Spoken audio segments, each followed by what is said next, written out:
Inaaminika kuwa takriban watoto 2,000 humu nchini huzaliwa na miguu iliyopinda au club foot, baadhi ya watoto hao wakikosa kupata matibabu za niruhusu nianze taarifa ile vizuri, na ambapo inaaminika kuwa takriban watoto 2,000 hapa nchini huzaliwa na miguu iliyopinda au club foot, huku baadhi ya watoto hao wakikosa kupata huduma za matibabu, hali ambao hupelekea ulemavu wa kudumu.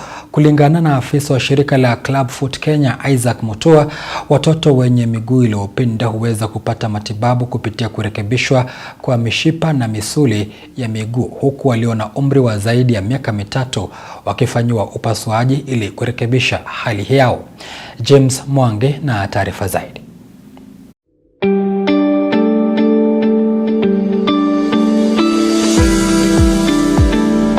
Inakadiriwa kuwa kila mwaka duniani takriban mtoto mmoja kati ya watoto 1,000 huzaliwa na miguu iliyopinda au club foot, hali ambayo huathiri uwezo wa mtoto kutembea vizuri ikiwa hatatibiwa mapema. Hapa nchini inakadiriwa kuwa kila mwaka takriban watoto 2,000 huzaliwa na hali hiyo, kaunti ya Migori ikiaminika kuwa moja kati ya kaunti ambazo idadi kubwa ya watoto huzaliwa na miguu iliyopinda. Huzaliwa na club foot Kenya ni kama 2,000 kila mwaka, na hapa Migori peke yake kila mwaka kunazaliwa watoto zaidi ya 40.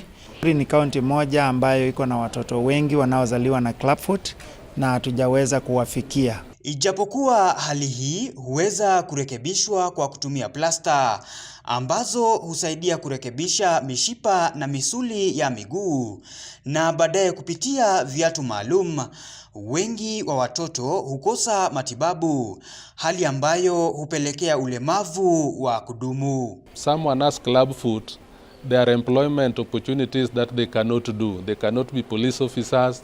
They cannot participate in sports, so it poses a challenge. That is why we want to identify it early and treat it early so that we can reduce this condition completely. Kutokea sasa kila mtoto anayezaliwa na club foot huku ataweza kuja hapa. Tutaweza kupeana plasta ambayo inahitajika kuwafunga wale watoto miguu, na hata wakirekebika baada ya wiki 6 hadi 8 tutakuwa tunapeana viatu maalum vya kudumisha marekebisho ambayo yamefanyika.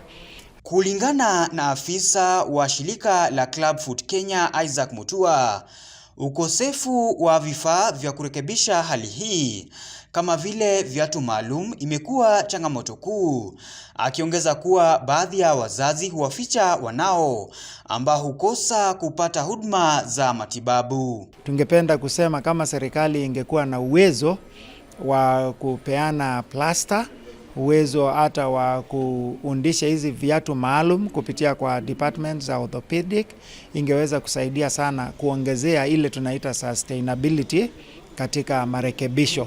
Ingawa ni bora zaidi kwa hali hii kutibiwa mapema, watoto wenye umri wa zaidi ya miaka 3 pia huweza kutibiwa kupitia upasuaji.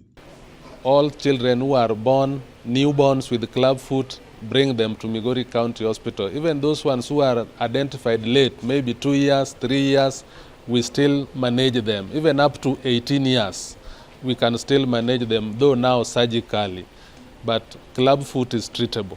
So that's why we want early identification. Mtu yeyote ambaye ameona mtoto amezaliwa na club foot, amlete gali mdogo kabla hajafikisha miaka 2, atarekebishwa bila upasuaji na bila malipo. Ataweza tu kulipa ile ya kufungua faili hapa hospitali. James Mwangi, makala Undugu Afya.